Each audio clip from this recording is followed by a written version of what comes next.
Hoy tenemos una escuela sabática donde se hablan sobre ciertos eventos en la vida y el ministerio de nuestro Señor Jesús. Se titula Controversias. El versículo de memoria dice así en Marcos 2, 27 y 28. También les dijo, el sábado fue hecho para el hombre y no el hombre para el sábado. Así el Hijo del Hombre es también Señor del sábado. Este versículo durante mucho tiempo siempre ha traído quizás una controversia pequeña porque a veces nosotros pensamos que nosotros estamos por sobre el sábado y no es así. Nosotros, cuando el Señor creó esta tierra, ha creado una raza superior, una especie superior que era a imagen y semejanza suya, el ser humano, Adán y Eva, la pareja perfecta. Y ellos tenían conocimiento moral propio, no instintivo, de la existencia de Dios y también tenían la capacidad de servirlo libremente. Y eso le daba a ellos una ventaja por sobre todas las demás especies. Y como Dios le dio el sábado, le dio al hombre para que ustedes reconozcan, los animales no pueden reconocer que hay un creador de manera voluntaria, las plantas menos, pero ustedes los seres humanos sí. Entonces, voy a hacer un día para que ustedes vengan voluntariamente a adorarme como creador y sustentador. Y ese es el motivo por el cual Jesús menciona que Él es Señor del sábado y que el sábado fue creado para el hombre o por causa del hombre, porque existe una raza que está creada a imagen y semejanza y que tiene capacidad de obedecerle voluntariamente. La escuela sabática menciona Mateos 2 al 1 al capítulo 3, versículo 6, contiene 5 historias que ilustran la enseñanza, Marcos, perdón, Marcos. Contiene 5 historias que ilustran la enseñanza de Jesús en contraste con la de los dirigentes religiosos. Esas historias se encuentran en un patrón específico en el que cada día, cada historia sucesiva se vincula con la anterior mediante un tópico paralelo. La última de las historias da un rodeo y se reconecta con la primera. Lo que también veremos es un ejemplo de una técnica que el escritor del Evangelio usa y se conoce como historia sándwich. Es nombre un poquito moderno, ¿no? Este patrón narrativo aparece al menos 6 veces en Marcos. En cada caso, el foco es algún aspecto importante de la naturaleza de Jesús y de su papel como Mesías y de la naturaleza del discipulado. La hermana Fay menciona en las notas biográficas, ¿sí?, que lo leo del día sábado, dice, Jesús sabía que no podía hacer ningún bien a los escribas y fariseos, a menos que se vaciaran de su suficiencia propia. Escogió odres nuevos para su vino nuevo de la doctrina, e hizo de pescadores y creyentes ignorantes los heraldos de su verdad al mundo. Y sin embargo, aunque su doctrina parecía nueva al pueblo, en realidad no era una nueva doctrina, sino la revelación del significado de lo que había sido enseñado desde el principio. Es decir, ellos no podían conocer el significado real de la doctrina porque los fariseos la habían cubierto de tradiciones, de obligaciones y de costumbres. Pero era el mismo evangelio. Y Jesús, quitando todo ese impedimento, les muestra la pureza del Evangelio que estaba en el Antiguo Testamento. El propósito de Cristo era que sus discípulos tomaran la verdad sencilla y sin adulteraciones como la guía de su vida. No debían añadir a sus palabras ni dar un sentido forzado a sus declaraciones. No debían interpretar en forma mística las sencillas enseñanzas de las Escrituras, ni depender de recursos teológicos para construir algunas teorías de origen humano. Esta semana estaba desayunando con mi esposa la niña, y le comenté, ¿tú sabes lo que dijo el Papa con respecto al fin del mundo? Me dice, no, estuve leyendo las noticias y resulta que Francisco, esta semana salió una noticia donde se aclara que el Vaticano no es muy renuente a hablar de las cuestiones escatológicas, menos del fin del mundo. Pero Francisco se despachó y comenzó a decir que el fin del mundo no era, como la gran mayoría de la gente cree, Una destrucción. temas de destrucción, temas del final del mundo propiamente dicho, y que no tiene nada que ver con cosas malas, sino que el fin del mundo es tener la presencia de Dios, es mirarse interiormente y conocerse, porque ahí es el fin del ser humano antiguo o el viejo, y uno renace como nuevo. Entonces, lo que acabamos de leer, una explicación mística, ¿sí? Idealista, de lo que la Biblia es clara y concisa cuando menciona sobre los fines. Hoy no tenemos los fariseos ya no existen, ni los saduceos, ¿sí? Pero tenemos otros que los han venido a reemplazar, ¿sí? Asumieron todas esas creencias. Tenemos los fariseos y saduceos del siglo XXI, pastores que narran verdades espiritualistas y que nos enseñan. Y hay personas que toman esa enseñanza como que viene de Dios. Exactamente como los judíos de la época tomaron la enseñanza de los fariseos y los escribas como viniendo de Dios. Y de pronto escuchan este evangelio sencillo, este evangelio que lo puede entender cualquiera, hasta un niño, y los fariseos no les gustaba, porque les quitaba la autoridad, ¿sí? Les quitaba el magisterio que ellos tenían sobre el pueblo. A veces la historia se repite sin que nos demos cuenta y es mucho más profunda de lo que a veces parece. Las verdades vitales y sagradas fueron debilitadas en su significado cuando se le dio un sentido místico a las sencillas palabras de Dios, entre tanto que se le daba importancia a las teorías humanas. Esto está en el comentario bíblico del séptimo día, tomo 5. Ese era el contexto en el que Jesús comenzó su ministerio.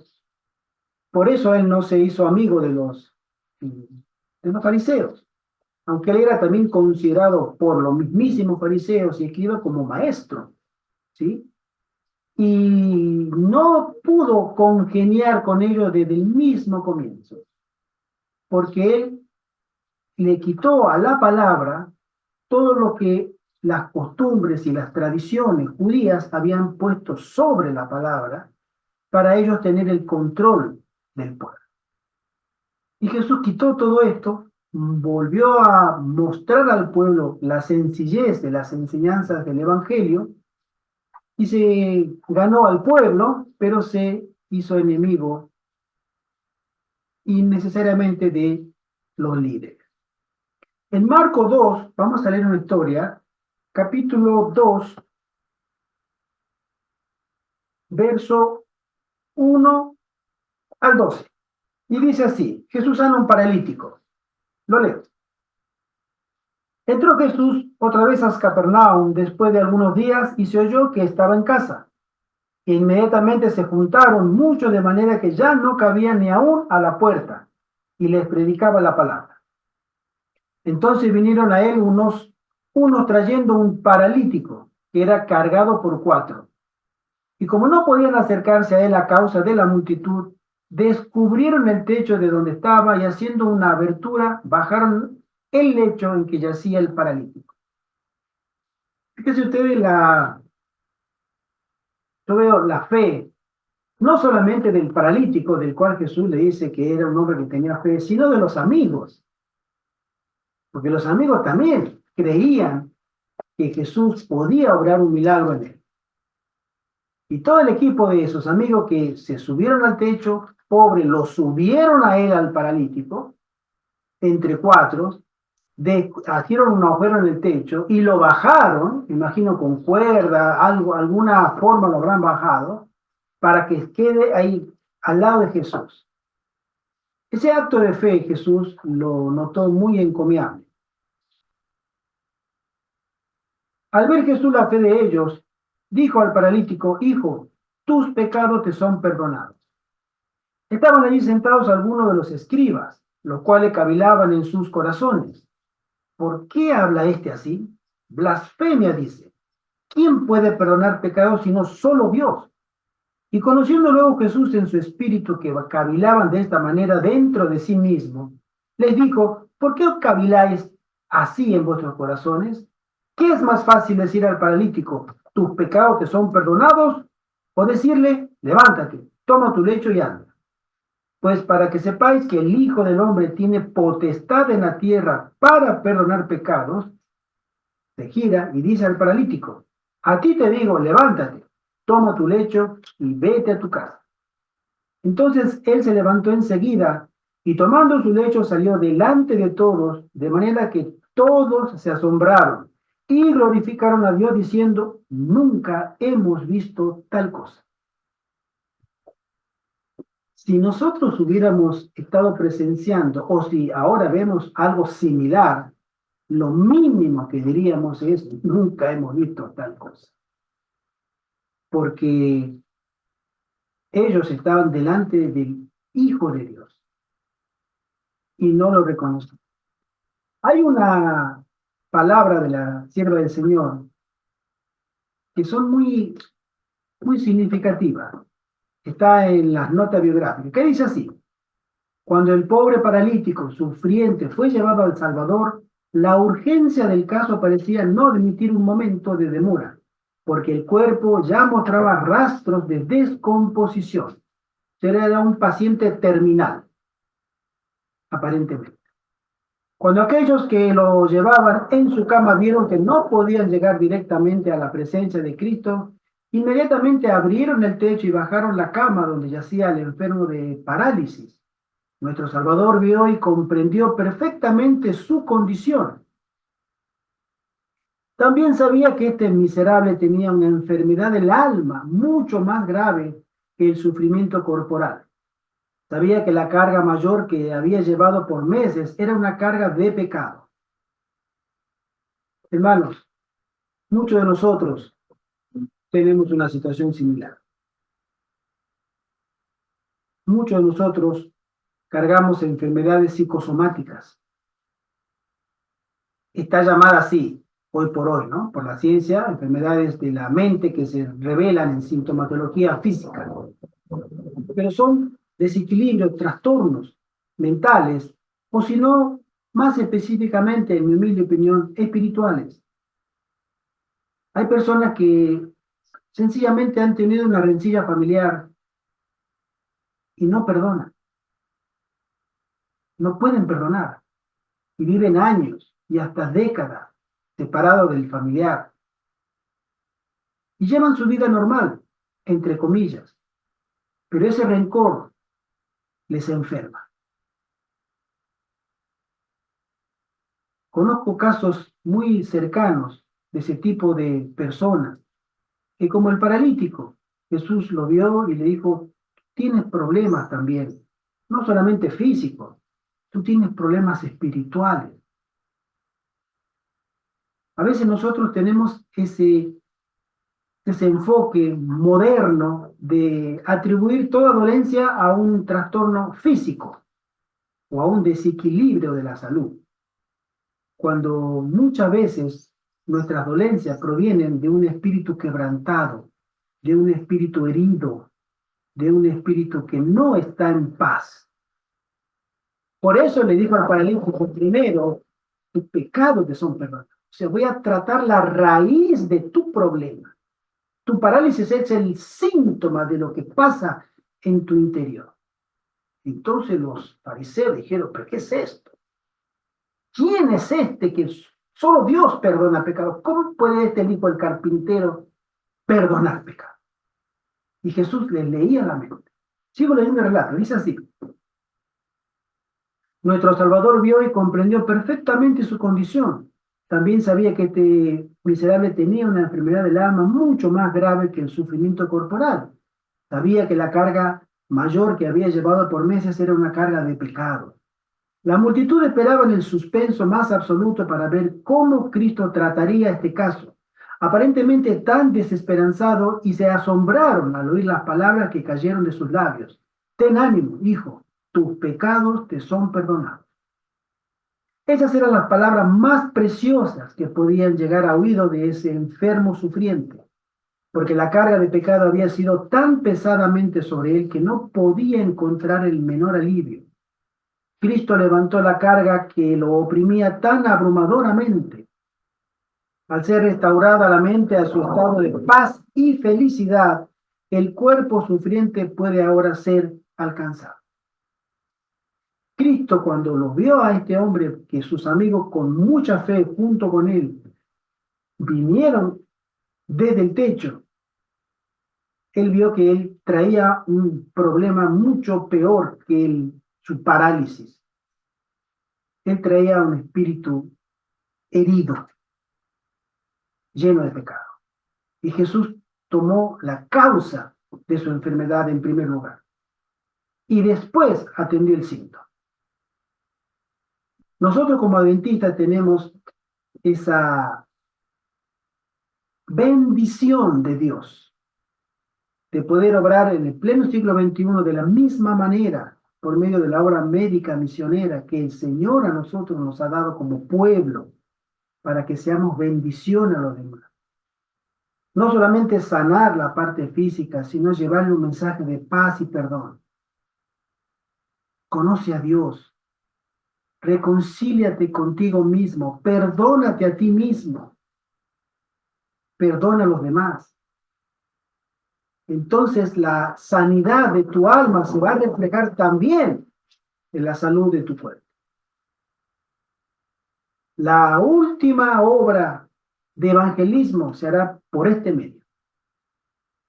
Ya los pastores estarán prohibidos, los púlpitos cerrados, las iglesias con candado a las puertas, no puede predicarse acá. Pero seguirán dándose las rondas de evangelismo por medio de esta manera. Llevar sanidad a las naciones, a la gente, a las almas, por medio de ese ejemplo que Jesús nos dijo. Primero, ocúpense de su parte espiritual. Háblenle de las buenas nuevas para que esa alma pueda encontrar paz.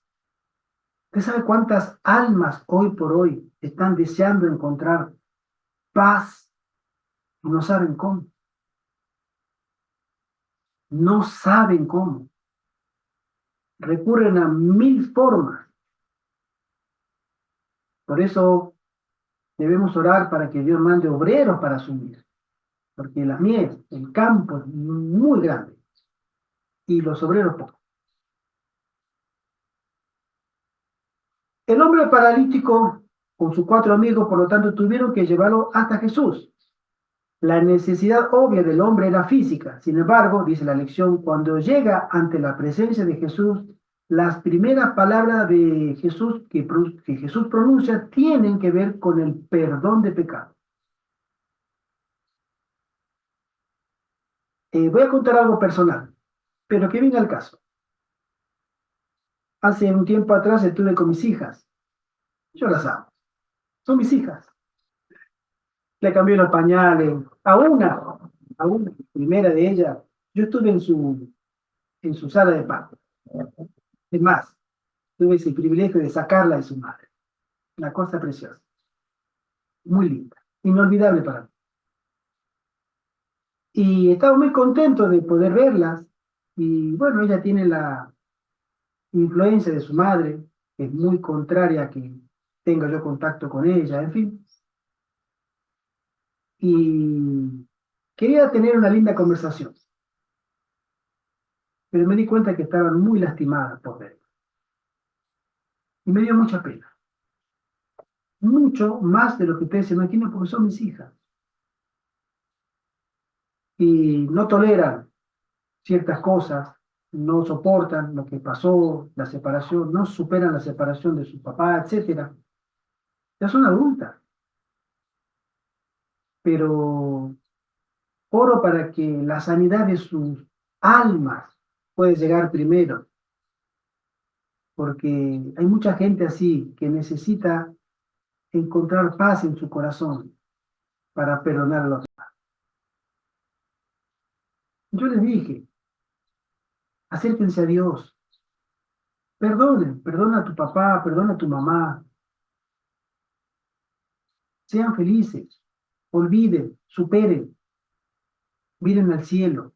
Hay poder en el cielo para toda alma que desea estar en paz. No es solamente una enfermedad física la que a veces nos trae dolencias. Hay enfermedades del alma que nos hieren muchísimo y duran más que las enfermedades físicas. Tú tienes una fractura, un raspón, un esguince, una operación. El cuerpo sana, pero hay heridas del alma que te duran hasta que te vas. Y el Señor dio este ejemplo. Trató primero el problema de ese paralítico. Tenía muchos pecados. Y primero le perdonó los pecados. Nosotros tenemos que ser perdonadores y rogar que se nos perdone a nosotros también. Suplicar que se nos perdone a nosotros porque nosotros somos malos. Hermano, Sí, nosotros nos tenemos que reconocer pecadores delante de Dios porque eso es lo que somos. Todos, todos, no hay un justo, solamente Jesús. Me llama la atención que yo estaba escuchando, a veces pongo así sermones que consigo del mundo evangélico para mirar ciertos puntos de vista. Había una muchacha, no sé si será pastora o anciana, y ella estaba haciendo la oración para pasar a un culto divino y Dios, te alabamos, te bendecimos porque eres el único, el Dios grande, el verdadero, eh, alaba lo que Él vive y no sé qué, y bueno, decía tantas cosas en su oración, pero en ningún momento ella pidió perdón por sus pecados ni por de las personas que estaban allí, porque yo sé que Daniel oraba y oraba hasta 3 veces y él decía, este, soy pecador, Señor, perdona, perdónanos a todos, a tu pueblo. El, la parábola del hijo pródigo dice, he pecado contra el cielo, Padre, he pecado contra el cielo y contra ti. Y muchas oraciones más que son ejemplos en la Biblia. Pero yo dije, qué raro, ya después, no sé si era pastora o diaconisa, ya después ella pasa, yo lo quité. Ella ya pasaba al culto divino, pero en ningún momento se reconocía ni ella pecadora, ni decía, ni oraba por los hermanos que estaban allí reunidos, pues que Dios perdonara sus pecados. En la oración del Padre Nuestro también, que Jesús le enseñó a los discípulos, perdona nuestras faltas. Bueno, era eso lo que quería decir. gracias, hermana. En Miqueas capítulo 6, la lección nos dice, ¿cómo explica este texto lo que está sucediendo entre Jesús y los dirigentes religiosos? Busquemos Miqueas capítulo 6, versos 6 al 8. Miqueas 6, versos 6 al 8, y dice así, ¿con qué me presentaré ante Jehová y adoraré al Dios Altísimo? ¿Me presentaré ante él con holocaustos, con becerros de un año? ¿Se agradará Jehová de millares de carneros o de 10,000 arroyos de aceite? Daré mi primogénito por mi rebelión, el fruto de mis entrañas por el pecado de mi alma. Oh hombre, él te ha declarado lo que es bueno. ¿Y qué pide Jehová de ti? Solamente hacer justicia y amar misericordia y humillarte ante tu Dios. Fíjense lo que el Señor nos pide a nosotros. Humillarnos ante Dios, clamar por misericordia, dar misericordia y reclamar justicia. Es decir, que Dios se nos acerque a nosotros y que Él nos llene con lo que Él es, justo y bueno. Estos dirigentes religiosos habían perdido de vista lo que realmente importaba, dice la lección. La justicia, la misericordia y la conducta humilde ante Dios. Estaban tan obsesionados defendiendo su manera de entender a Dios que no veían la actuación de Dios ante sus propios ojos. Nada indicó que hubieran cambiado de manera de pensar acerca de Jesús, aun cuando les dio sobradas evidencias de que procedía de Dios, no solo al demostrarles que podía leer su mente, sino también sanando al paralítico en presencia de ellos y de una manera que no podían negar. Es muy difícil trabajar con personas que, viendo la evidencia delante de sus mismísimos ojos, aún así todos duros, no, y no, y no. No es fácil trabajar con esas personas. La pregunta dice, ¿cómo podemos evitar caer en la misma trampa que estos hombres, tan obsesionados por las formas de la religión, que perdieron de vista lo que era realmente importante en la religión verdadera? ¿Cómo podemos evitar caer? Al final del tiempo nosotros vamos a encontrarnos con diferentes formas de practicar la religión. Una forma que sea la que todos conocemos, la que es más popular, es la que mencionó mi hermanita Ivette, mi esposa. La religión del que concebimos a un Dios, como yo lo digo, un Papá Noel, anciano, barba, bonachón, siempre de buen humor, dispuesto a tener regalos para todo el mundo, cuando se lo pidamos. Ese es el Dios de este mundo, ¿sí? Pero el Dios de la Biblia es un Dios que a nosotros nos enseña que debemos ser humildes, humillarnos ante Dios y su presencia, amar misericordia y rogar por justicia. Esto lo continuarán practicando aquellos que aman a Dios, guardan su mandamiento, son perseverantes en la fe y que son los que serán perseguidos al final del tiempo. Son dos tipos de adoradores de Dios. El día lunes dice el llamado de Leví y la pregunta acerca del ayuno. En los días de Jesús, los publicanos o recolectores de impuestos eran funcionarios que estaban a las órdenes del gobierno local o de Roma. No eran populares entre la población judía de Judea porque a menudo exigían más de lo debido y se enriquecían a costa de sus compatriotas. Hoy tenemos diferentes versiones de publicanos. Tú vas a cualquier departamento de la administración y ahí donde te ven, si te pueden sacar algún impuesto, pues lo sacan. Y no tienen contemplación. Pague y después haga el reclamo. En esa época también existía. El tratado mishnaico, un comentario judío acerca de la ley religiosa, dice, si un publicano entra en una casa, todo lo que está dentro de ella se vuelve inmundo. Fíjense ustedes, ¿no? La presencia de un hombre que cobraba impuestos o que era considerado un ladrón, un abusador, todo lo que quedaba dentro de esa casa, este hombre lo contaminaba. ¿Sí? Su sola presencia. Ese era el legalismo, la parte de afuera. Sin embargo, Jesús se acerca a Leví Mateo y le dice, sígueme. Y este hombre se levanta y le sigue.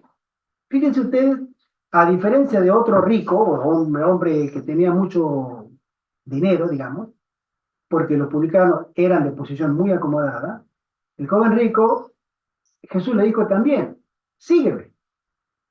Y él se fue porque triste, tenía muchas posesiones. Dijo, no, no, yo lo mío es mío y de nadie más. No quiso compartir. Pero este hombre se levantó y dejó todo. La lección lo dice así. ¿Cómo respondió Jesús a esa pregunta? No la rechazó, sino que la revirtió indicando que son los enfermos, no los sanos, quienes necesitan un doctor cuando ven que Jesús se juntaba con ellos, ¿no? Declamó de esta manera para sí el título de médico espiritual. Marcos 2, 18 al 22, 2 de 18 al 22, inicia un nuevo tema. Se trata de la historia central de estos 5 relatos relacionados con la controversia, ¿sí? Nosotros a veces entendemos que el dinero puede ser una piedra de tropiezo, y en la gran mayoría de los casos sí lo es. La verdad que sí. Jesús mismo lo dijo, es muy difícil. No, él no pone que es imposible, pero es muy difícil. Si tú tienes una cuenta bancaria abultada, si tú tienes recursos económicos, te puedo asegurar, según la Biblia, que tu camino es mucho más difícil que, aquel que no tiene dinero. No importa tu situación espiritual. El hecho que tú tengas, porque ese dinero es un ancla, es una cadena pesada que te ata a este mundo.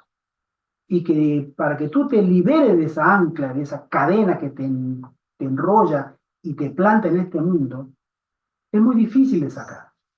Porque esa cadena es muy linda, soluciona muchos problemas, dice algunos, ¿no? Eh, y otros dicen que soluciona la gran mayoría de los problemas. Las cartas, la nota biográfica de la hermana Juárez dice así: Mateo, humildemente agradecido, deseó demostrar su aprecio por el honor que había recibido, e invitando a los que habían sido sus compañeros de negocio, placer y pecado, preparó una gran fiesta para el Salvador. Si Jesús estuvo dispuesto a llamarlo a él, que era tan pecador e indigno, con seguridad aceptaría a sus antiguos compañeros que, según creía Mateo, eran mucho más dignos que él.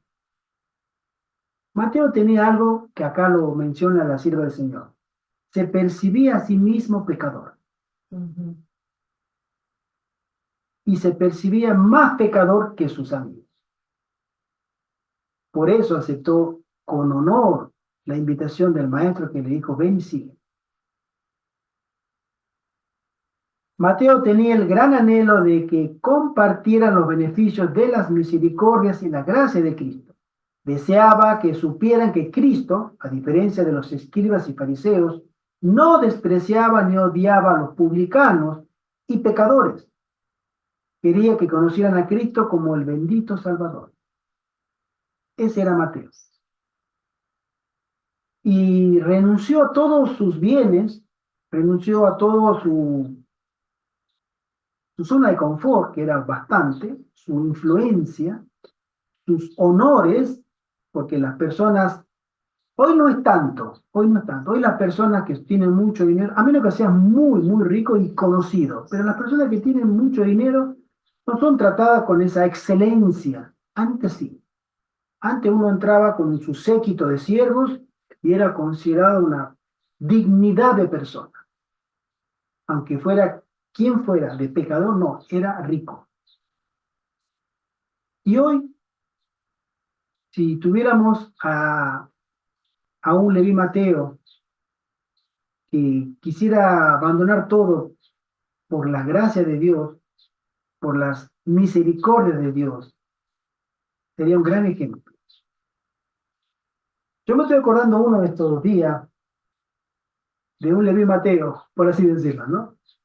Que está tratando de dejar todo lo que tiene, que no es poco, para servir a Cristo, él y su familia. Y tiene una posición acomodada muy linda, muy cómoda, muy cómoda. Pero están tratando de servir a Dios y quieren obedecer al mandato que Jesús le dice, ven y sigue. No voy a dar el nombre, pero nosotros tres lo conocemos. La semana estuvo con nosotros. Por eso, no todo está perdido, pero Jesús a nosotros nos llama en el estado en que estamos. Tú eres pobre, no, el cielo no le interesa tus bienes materiales, le interesa tu corazón. Tú tienes un gran trabajo, que no sea impedimento, porque Dios también puede usarte.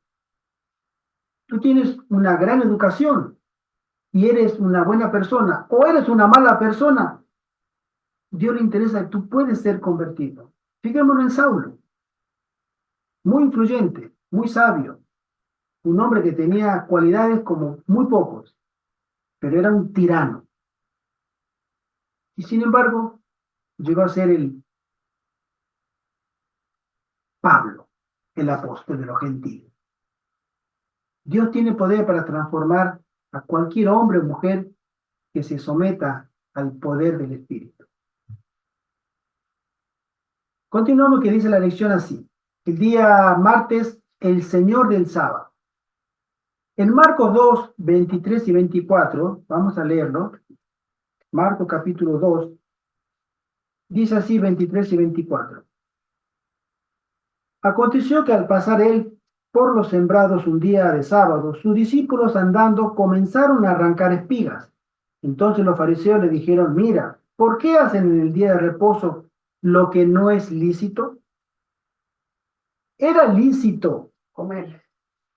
¿Era lícito arrancar espigas el día sábado? Qué pregunta, ¿no? Según la ley, no, pero según el espíritu de la ley, no era pecado.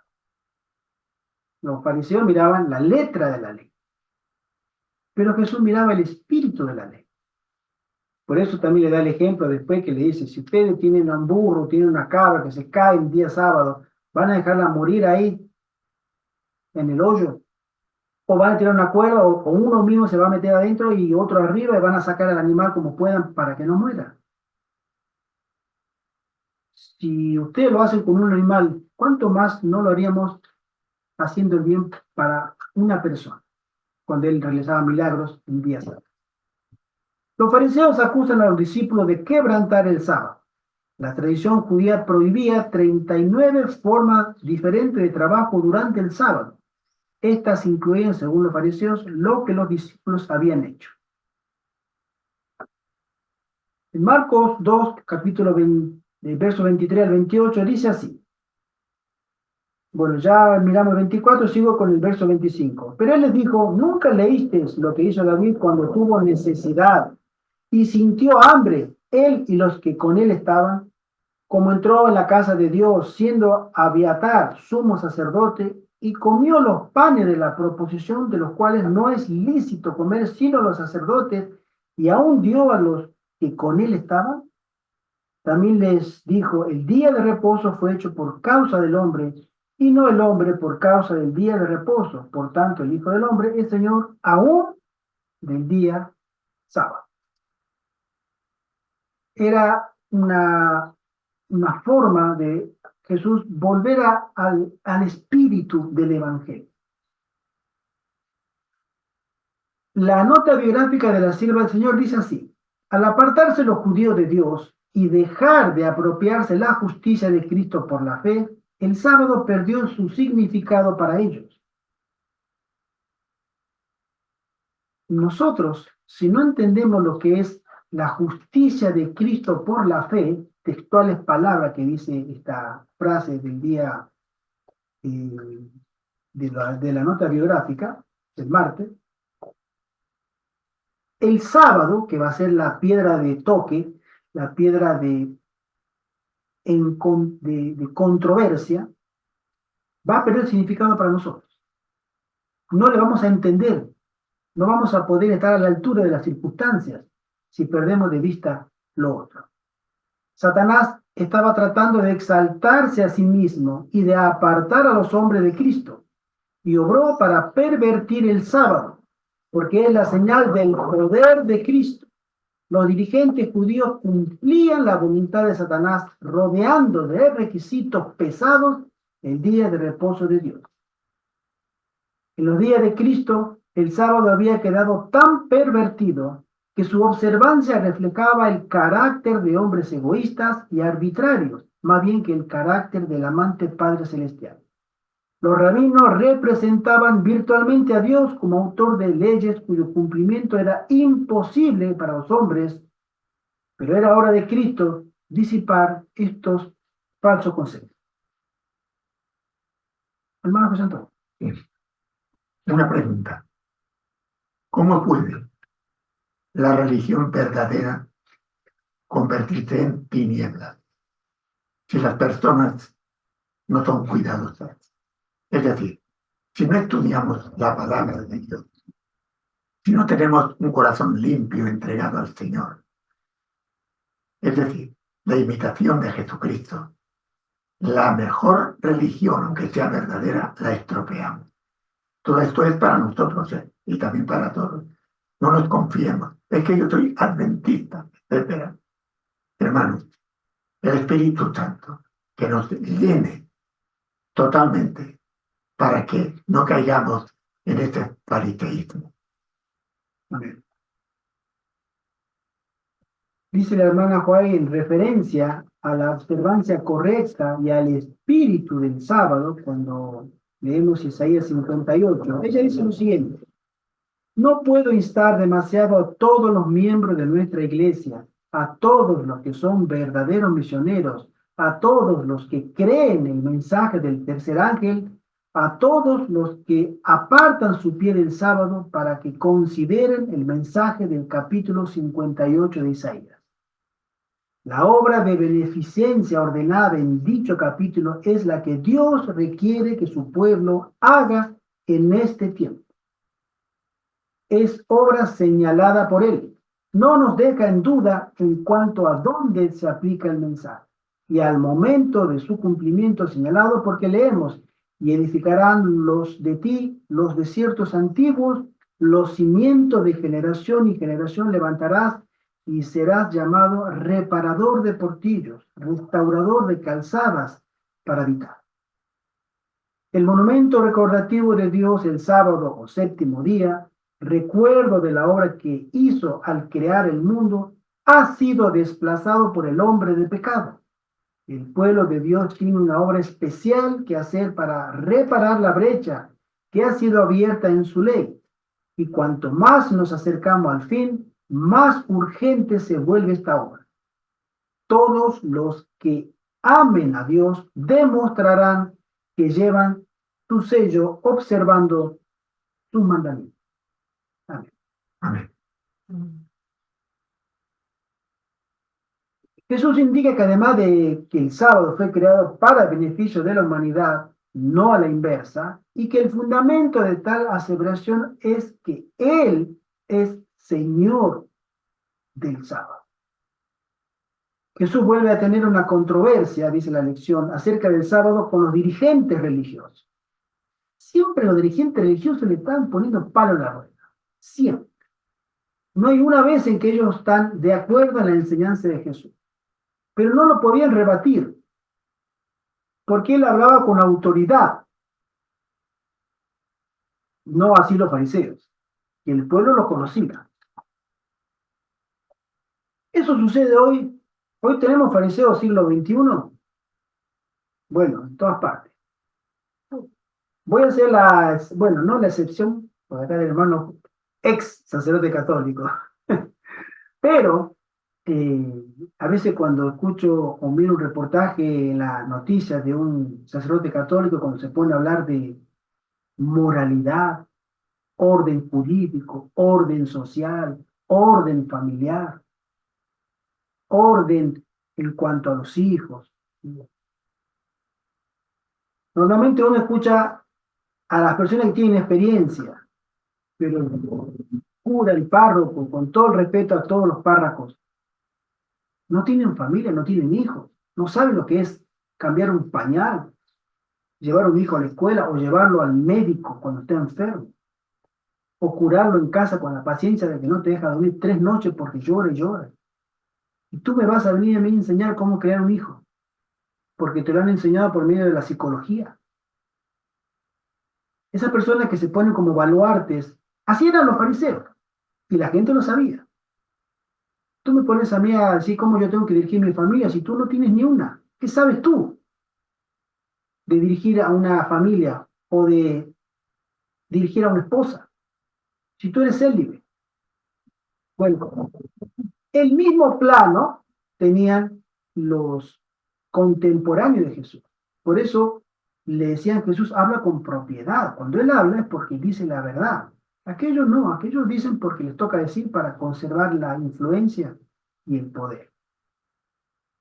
A veces nosotros caemos en ese error de no querer mirar eso. Vale, Pero no solamente dentro de la Iglesia Católica uno nota el fariseísmo, aún dentro de la misma Iglesia Adventista hay demasiado fariseísmo también. Sí. hoy en día. Eh, hay pastores Un que poquito más fuerte, son, por favor. hay pastores que son más legalistas que otra cosa. Y hay muchos de los miembros de las iglesias también que están, como se dice, a rajatabla con todo lo que venga de la conferencia general, con todo lo que dijo tal pastor, con todo lo que dijo esto, o sea, siguen eso. Y aún ponen al pastor antes que la Biblia, ponen a la hermana Guay antes que la Biblia. La hermana Guay dijo esto, la hermana Guay dijo aquello, que esto, y la Biblia, ¿dónde quedó? La Biblia está por encima de ella, está primero la Biblia que ella después, bueno, sí hace una aclaración de las cosas, pero la Biblia, ella siempre lo dijo, vayan a la Biblia cuando haya cosas que haya que aclarar. Y bueno, en otros aspectos también, siempre se ve ese fariseísmo. Jesús procede a sanar al hombre, lo que enfurece a sus oponentes, quienes inmediatamente empiezan a planificar su muerte. La ironía de la historia radica en que quienes procuran sorprender a Jesús quebrantando el sábado, estaban transgrediendo el sábado al maquinar su muerte en ese mismo día. O sea que Jesús no podía hacer nada en sábado porque transgredía la ley, menos sus discípulos, en este caso cortar espigas, comer, ellos no. Ese hombre transgrede el sábado. Pero nosotros vamos a juntarnos a ver cómo lo matamos. Eso no era transgredir el sábado. La ironía o la ceguera espiritual en ese entonces y también hoy. La historia del sándwich, parte 1. La historia externa es la que se refiere a los parientes de Jesús tratando de hacerse cargo de él porque piensan que está fuera de sí. La historia interior, dice la lección, es la de los escribas procedentes de Jerusalén que acusan a Jesús de ser cómplice del diablo. Nuestro estudio de hoy se centra en la historia interior que se encuentra en Marcos, capítulo 3, versos 22 al 30, y la leemos. Dice así, 22 al 30. Pero los escribas que habían venido de Jerusalén decían que tenía a Belcebú y que por el príncipe de los demonios echaba fuera a los demonios. Y habiéndolo llamado les decía en parábola, ¿cómo puede Satanás echar fuera a Satanás? Si un reino está dividido contra sí mismo, tal reino no puede permanecer. Y si una casa está dividida contra sí misma, tal casa no puede permanecer. Y si Satanás se levanta contra sí mismo y se divide, no puede permanecer, sino que ha llegado su fin. Ninguno puede entrar en la casa de un hombre fuerte y saquear sus bienes si antes no le ata, y entonces podrá saquear su casa. De cierto les digo que todos los pecados serán perdonados a los hijos de los hombres y las blasfemias cualesquiera que sean. Pero cualquiera que blasfeme contra el Espíritu Santo no tiene jamás perdón, sino que es reo de juicio eterno, porque ellos habían dicho, tiene espíritu inmundo. Tremenda declaración. Los escribas presentan la acusación de que el poder sanador de Jesús proviene del diablo. Jesús le responde primero con una pregunta general. ¿Cómo puede Satanás echar fuera a Satanás? Esta pregunta me la hicieron a mí un par de pastores evangélicos cuando estábamos conversando, uno una vez hace muchos años. Fui a una iglesia evangélica, invitado, y bueno, charlando le dije que no creía que el poder que movía a ellos en el escenario era un poder proveniente de Dios. Y le dije, principalmente porque si tú vienes de Dios, tú no necesitas esa tarima, esa plataforma, ese micrófono a todo volumen y de gritar que tú tienes un poder sanador. Tú, si fueras un hijo de Dios, en silencio irías a los hospitales y sanarías. Le darías la sanidad. ¿Por qué necesita que lo los tullidos, los paralíticos, los ciegos, toda la gente que está sufriendo, venga a ti. ¿Por qué tú no vas a ellos?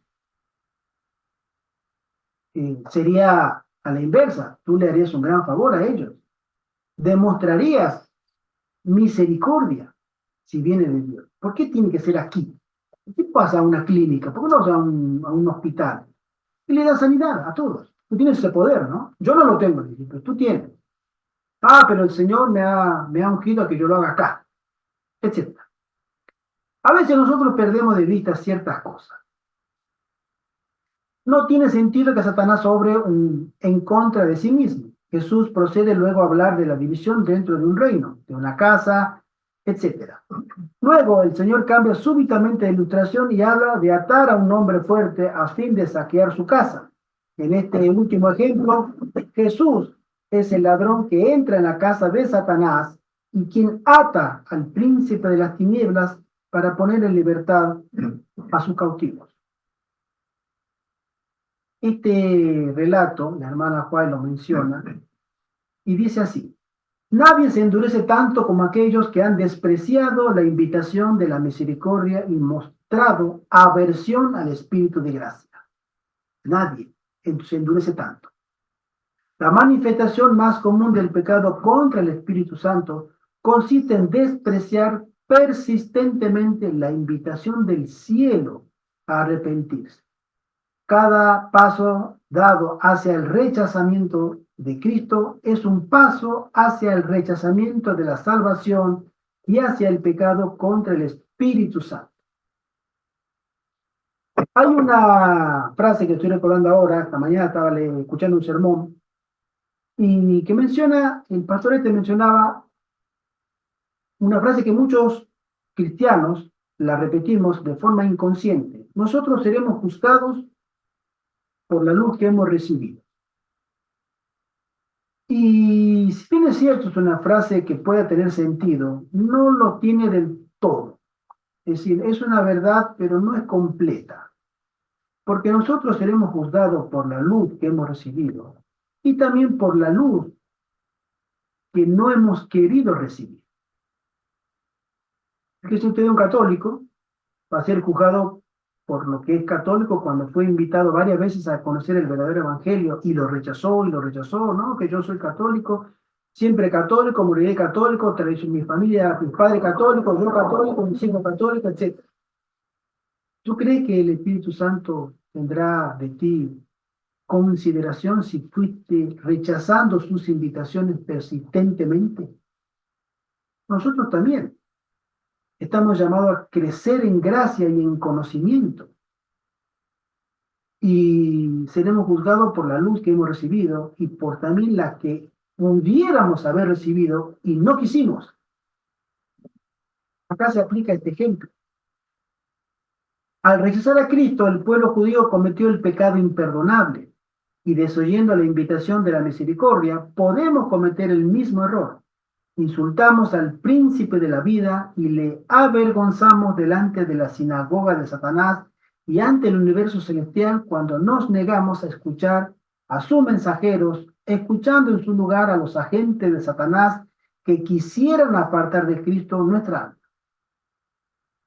alma. Bueno, si alguien quiere opinar, esto parece un sermón, ¿no? A mí me gusta que la gente participe, puedan dar alguna opinión valedera, un aporte, una duda, entre todos, ¿vale? Hermano José Antonio. Simplemente anotar que en el tiempo del fin, cuando seamos perseguidos por el sábado, tendremos que estar firmes imitando a Jesucristo, porque esto será una demostración de cómo atribuyen la obra de Dios los que nos persiguen. Nos atribuirán al diablo cuando nosotros estaremos manifestando la obra de Dios.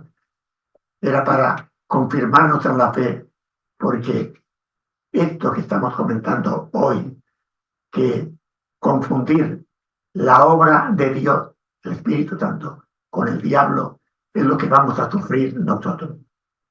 Así es. Gracias, hermano.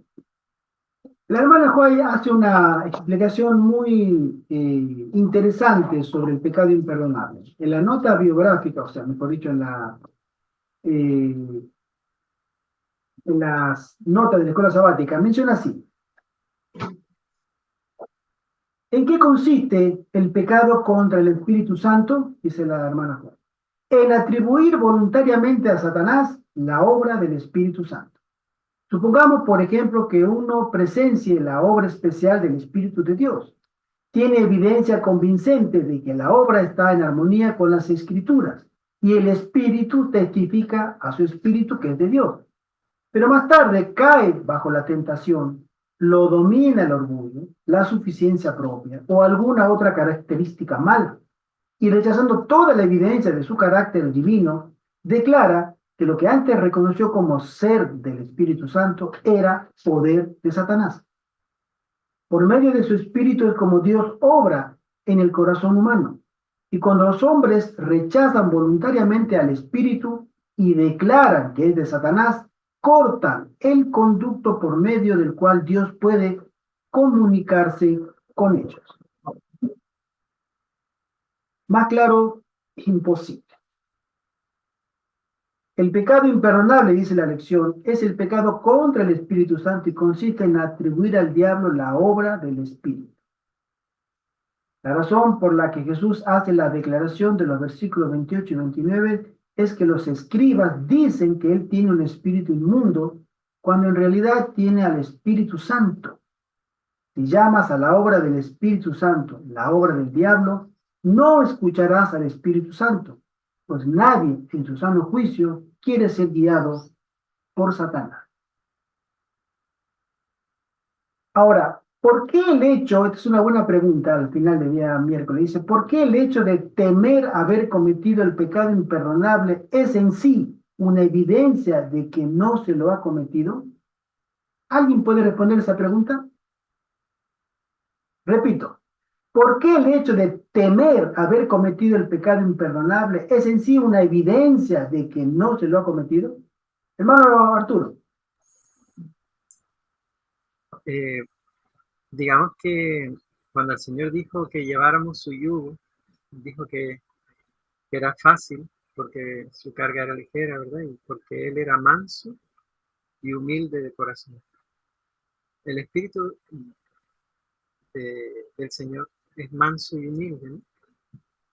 Si uno es manso, si uno es humilde, entonces esa naturaleza que Dios le imparte a esa persona, ¿no?, le hace apto para reconocer cuando está en pecado, para reconocer que es dependiente totalmente del Señor y está abierto a las influencias del Espíritu de Dios.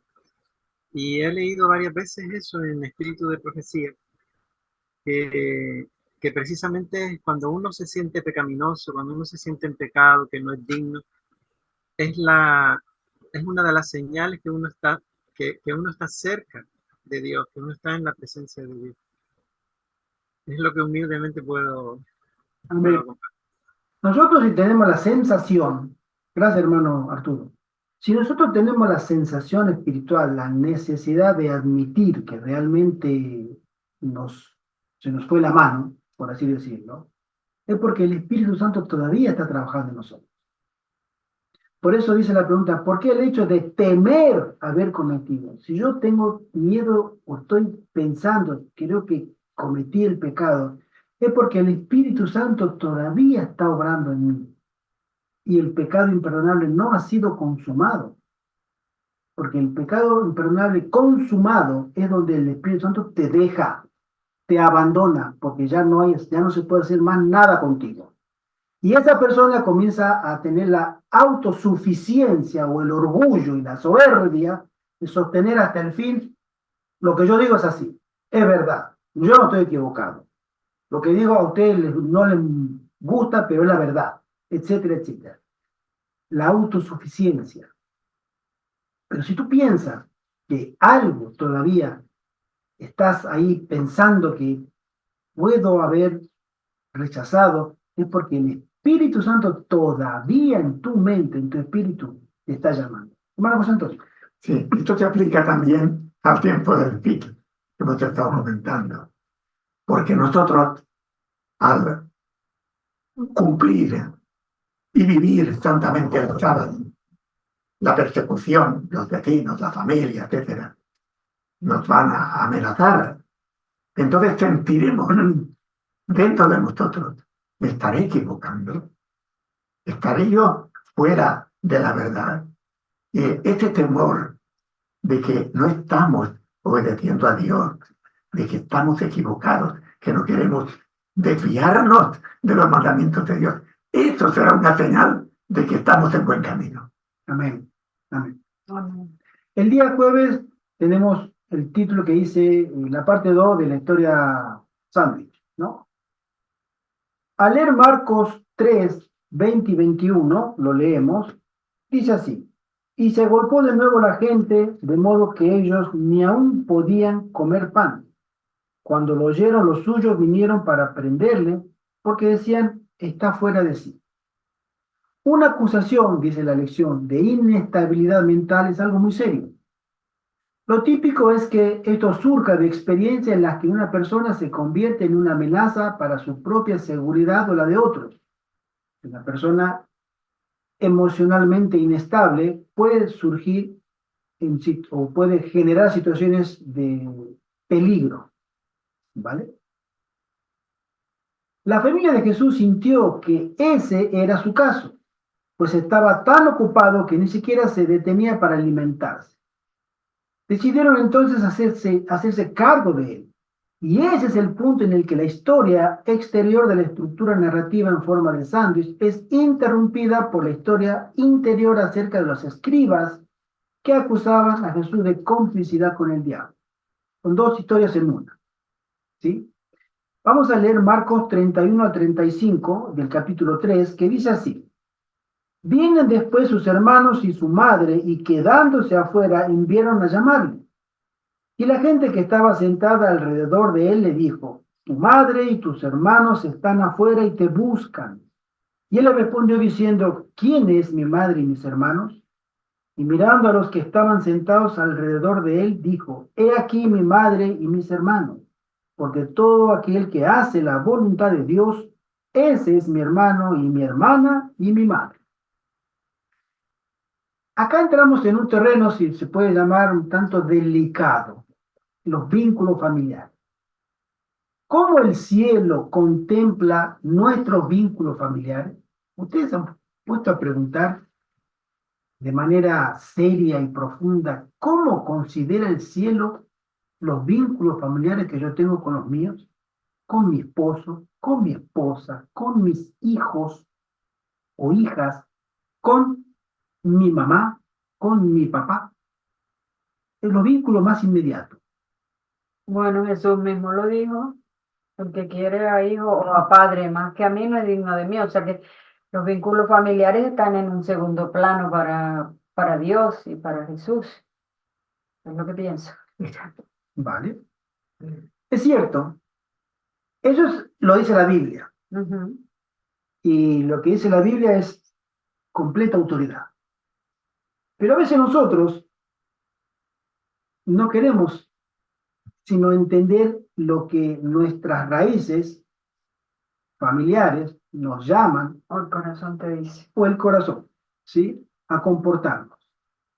Esto se va a dar mucho en poco tiempo cuando hombres y mujeres tengan que tomar decisiones donde los vínculos familiares estén en el frente para decidir. O quiero el amor de los míos o deseo la aprobación de Dios. ¿Dónde he puesto más mi corazón? Si he puesto más mi corazón en las cosas del mundo, me voy a ir con los vínculos familiares. Si he puesto más mi corazón en los asuntos de Dios, obviamente va a ser como Jesús, que todos aquellos que aman a Dios y teman su nombre, sean sus hermanos, hermanas, o madres, o parentelas. La hermana Juay, en las notas de la escuela sabática, dice, mientras Jesús estaba todavía enseñando a la gente, sus discípulos trajeron la noticia de que su madre y sus hermanos estaban afuera y deseaban verle.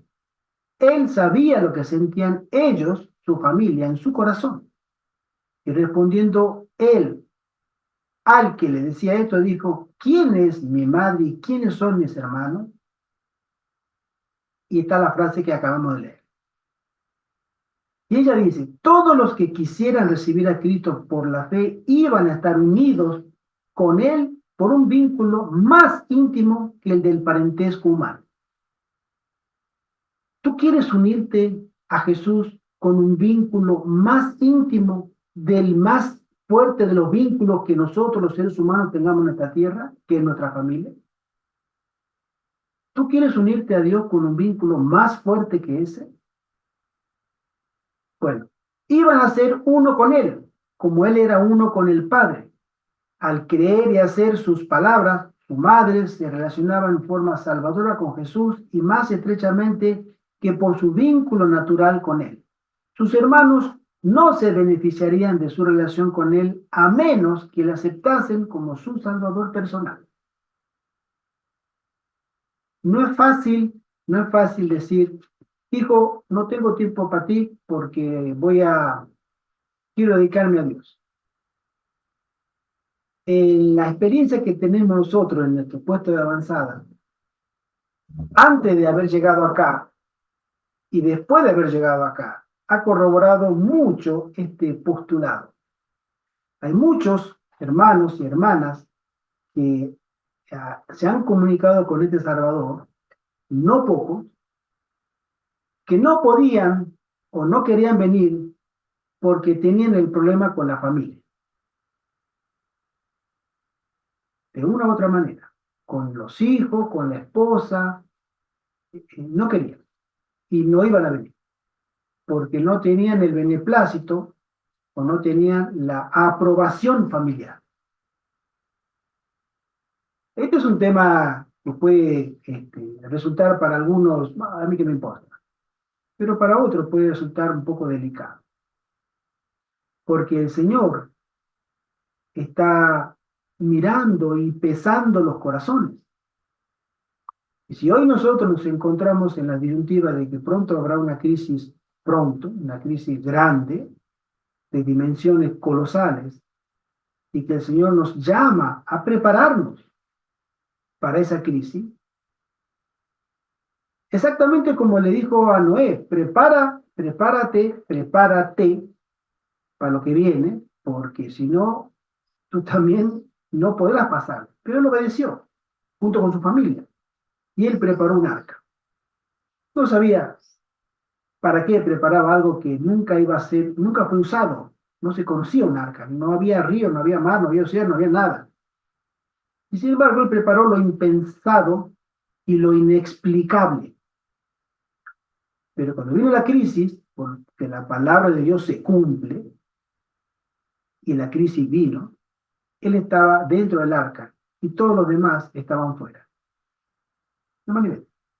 El problema de los vínculos es algo delicado y grave porque hay veces que en el hogar el hombre acepta a Cristo o ella, pero él no lo acepta o ella no lo acepta y eso es una guerra tremenda. Porque claro, como él aceptó a Cristo, o ella o los hijos le van a hacer la guerra. O si ella lo aceptó, el marido o los hijos, de cualquiera de los dos, va a venir esa guerra. Pero bueno, como dice la lección, como dice la hermana White, como lo dice la Biblia también, nuestra fidelidad y a quien tenemos que poner en primer puesto es a Dios. Pero es grande porque si hay una unión, hay una relación de esa pareja que es bastante buena, que hay un amor y todo, pero, o sea, la persona ya tiene que elegir. Es una decisión muy grande la que tiene que tomar. Yo tengo, bueno, mi familia, unos son ateos, otros son católicos, pero recalcitrantes. Y yo les hablo y hasta les he regalado libros. Bueno, la semilla se sembró, el Señor Así es. la hará germinar a su debido tiempo, pero tengo una amiga que ella es adventista y la mayoría de su familia es adventista y ella me dice, hermana, esto para mí es muy grande. Ella, su hija, conoció el adventismo y prácticamente vive en el mundo. No, no vive aquí en España. Ella sí vive aquí, mi amiga. Y la familia de ella también, pero son de los adventistas light, de los que siguen a los pastores, no toquen a este pastor, no digan nada de este, aunque aunque esté predicando herejías. Y ella, bueno, vive en el campo y ella les habla de la verdad presente, de la salida de las ciudades a irse a un puesto de avanzada o al campo. Y como si nada, siguen en grandes ciudades trabajando, sus hermanas, sus cuñados, sus sobrinos y su hija también. Y ella me dice, esto para mí es grande, hermana, usted no se imagina cómo sufro yo ver a mi familia y yo le digo, hermana, la mía también está igual, pero claro, yo digo para mí adentro, pero la de ella ha conocido la verdad. Ellos conocen la verdad y sin embargo siguen y siguen allí mismo.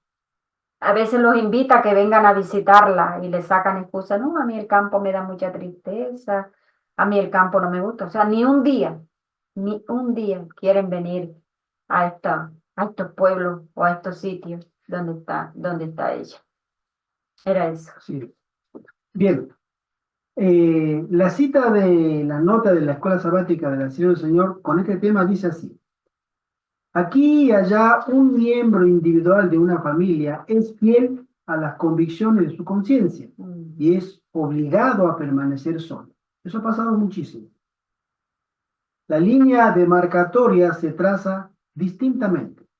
Uno se coloca sobre la palabra de Dios y los otros, de la familia, sobre las tradiciones y los dichos de los hombres. La paz que Cristo le dio a sus discípulos y por la cual oró es la paz que nace de la verdad, una paz que no se termina a causa de la división. Afuera puede haber guerra y luchas, celos, envidias, odios y dificultades, pero la paz de Cristo no es una paz que el mundo pueda dar o quitar. Nuestra elevada vocación, página 330. Cuando uno toma decisiones para el cielo, incluido sacrificando, no de forma voluntaria, pero las condiciones se dan, hasta los vínculos familiares, uno es tenido por grande en el cielo, porque ha preferido a Dios más que lo que más amaba en el mundo. ¿O acaso no son nuestros hijos, nuestro esposo o esposa o nuestros padres lo que más queremos en este mundo? Pero cuando nos toca decidir y tener plena conciencia de que Dios es primero en nuestra vida, entonces esa paz con la cual Jesús oró por sus discípulos es la paz que nos es prometida a nosotros. Y es una paz que no la puede ni dar ni quitar el mundo. Y ahí es que hay gran recompensa para aquellos que pongan a Dios en primer lugar. El día viernes dice así. Cuando le preguntaron, ¿es lícito curar en sábado? Jesús contestó, ¿quién de vosotros que tenga una sola oveja, si ésta cae en un hoyo en día de sábado, no la agarra y la saca? ¿Cuánto más vale un hombre que una oveja? Por tanto, es lícito hacer bien en sábado. Una de las grandes verdades que nosotros tenemos es que el sábado es un día de gozo y de bendición. Dios desea derramar desde el cielo a sus hijos en su día santo bendiciones hasta que sobreabunden, porque es el día separado por Dios para que sus hijos vengan a Él y adoren su nombre para gloria de Dios. Y ese día debía ser en nosotros un día de gozo y de felicidad.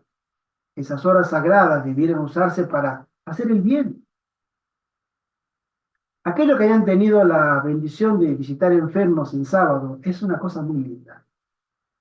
Solo otro día, a mí me ha pasado, todos los días son lindos para visitar enfermos.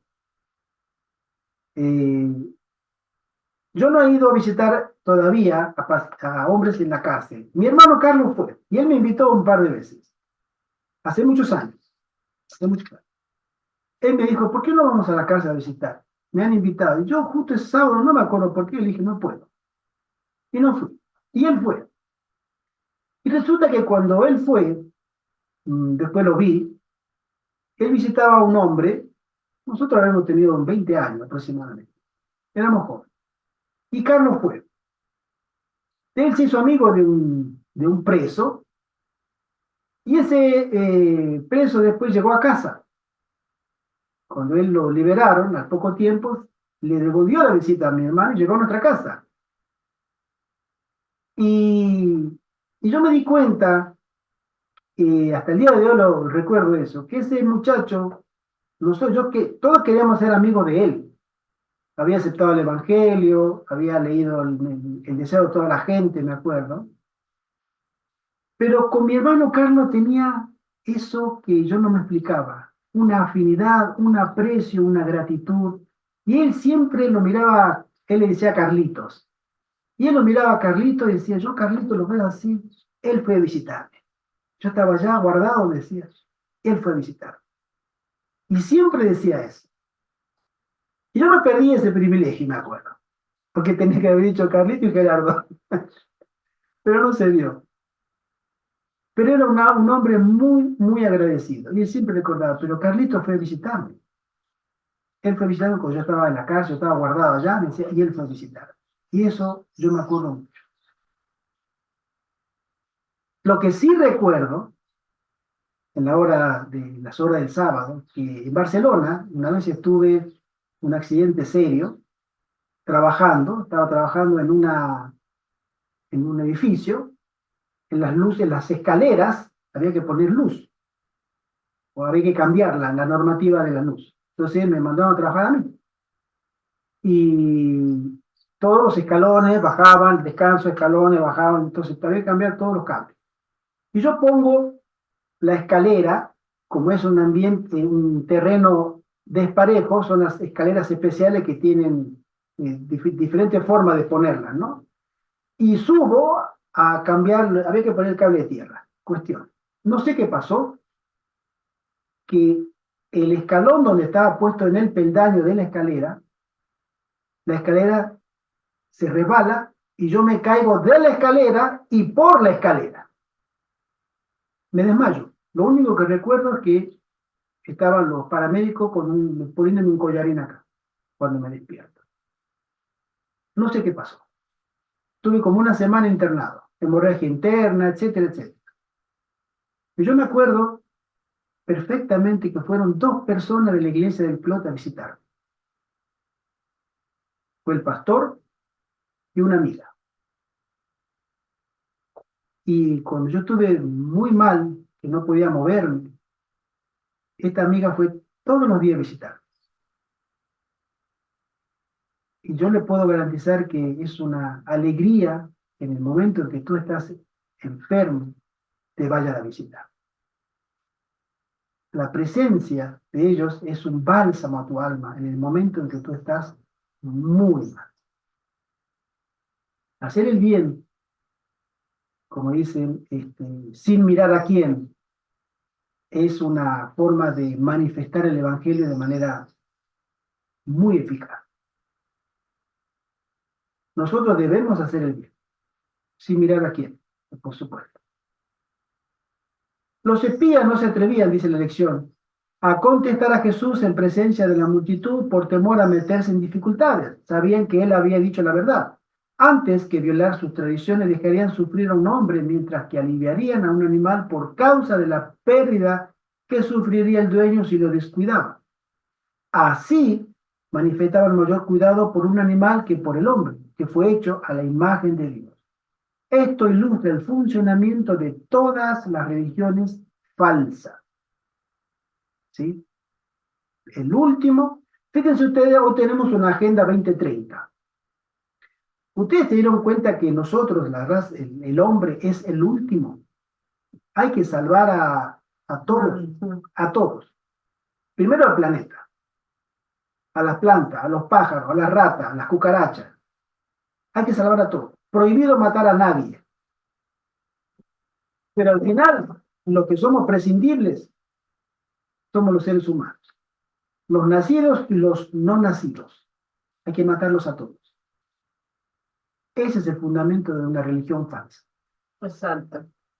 Hermano, Sí, las nuevas leyes que se han sacado protegen hasta un pajarito que migra y vuelve en las épocas de verano. Unas multas exorbitantes, ni hablar Sí. de las ratas. Bueno, Pero, esta semana nos comentaron eso. pero sin embargo, la vida de un bebé no vale nada. Una niña de 15, de 16 puede ir al laboratorio, a la clínica a abortar sin ningún problema, porque es más, sus padres no pueden meterse ni decidir por ella. Ella es dueña de su cuerpo y eso que lleva dentro, también ella decide si lo tiene o no lo quiere tener. Pero sin embargo, no podemos matar una rata, que es un animal inmundo que te contagia enfermedades y todo. A los perros ni hablar, a los perros, los gatos, todos los animales están en un pedestal hoy en día. Todos los animales, todos, todos. Nosotros no valemos nada para esta religión falsa, ¿no? Bien. Dice la lección, ya vamos terminando. Estas religiones falsas tienen su origen en el deseo del hombre de exaltarse por encima de Dios, pero llegan a degradar al hombre por debajo del nivel de las bestias. Toda religión que combate la soberanía de Dios defrauda al hombre de la gloria que le fue concedida en la creación y que ha de serle restaurada en Cristo. Toda religión falsa enseña a sus adeptos a descuidar las necesidades, los sufrimientos y los derechos de los hombres. El Evangelio concede un alto valor a la humanidad como adquisición hecha por la sangre de Cristo y enseña a considerar con ternura las necesidades y las desgracias del hombre. El Señor dice: haré más precioso que el oro fino al varón y más que el oro de Ofir al hombre. Amén. Amén.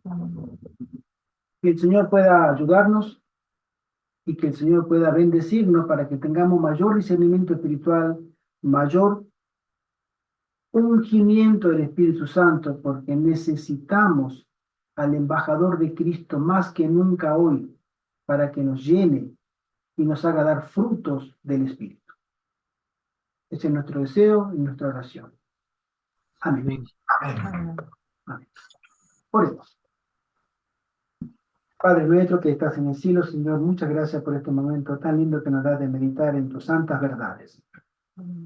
Gracias por aquellos que están con nosotros, que nos acompañan. Bendíceles a cada uno, Señor, de manera personal, individual, sus historias. Tú conoces todo, Señor, cada uno de ellos. Y a todos los que escucharán después. Que tu nombre siempre sea exaltado y alabado.